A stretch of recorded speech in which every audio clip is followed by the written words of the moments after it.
Today, President Joe Biden made a comment that I hope he regrets, but I fear he won't. It's one that anyone who is in law enforcement or who studied law enforcement will likely say is indefensible. Now, I have previously saluted this president for his rhetoric and action supporting law enforcement, and I'll talk about that in a moment. What he said today is a big step back. Speaking at an event hosted by the Reverend Al Sharpton's National Action Network in New York earlier today, while touting an executive order on police reform that he signed last year, the president said this. We have to retrain cops as to why should you always shoot with deadly force. The fact is, if you need to use your weapon, you don't have to do that.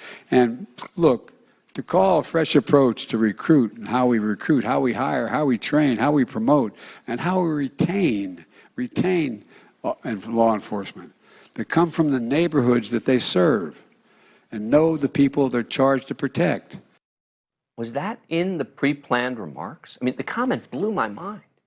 It shows either complete disregard for officers in the field who have split-second decisions to make with their lives on the line, or a complete misunderstanding of the training they receive.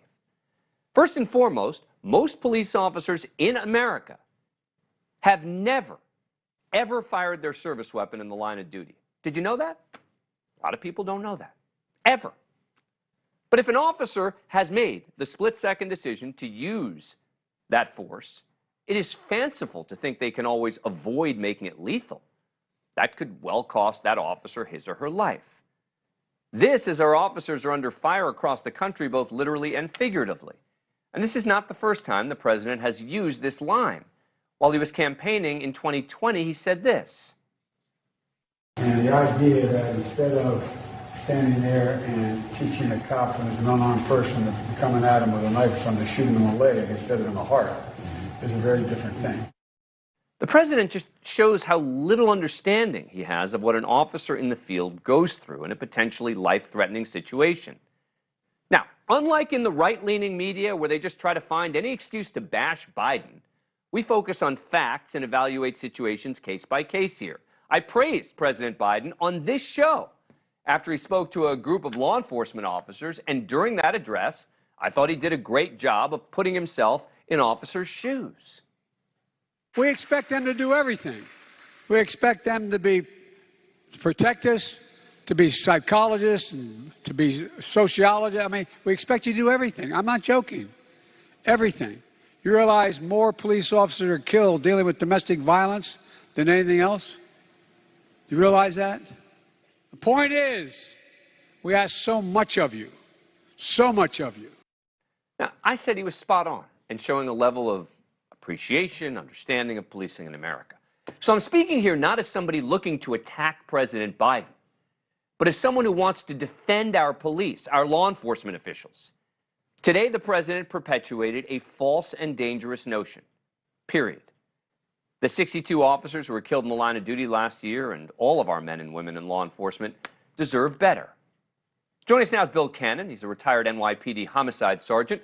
Thanks so much for coming on the show. Appreciate it. All right, so let me talk to me, analyze it, all right? I don't want just the emotion on this. I want you to analyze the president's comments specifically as to what he said on the issue of shooting to try not to kill.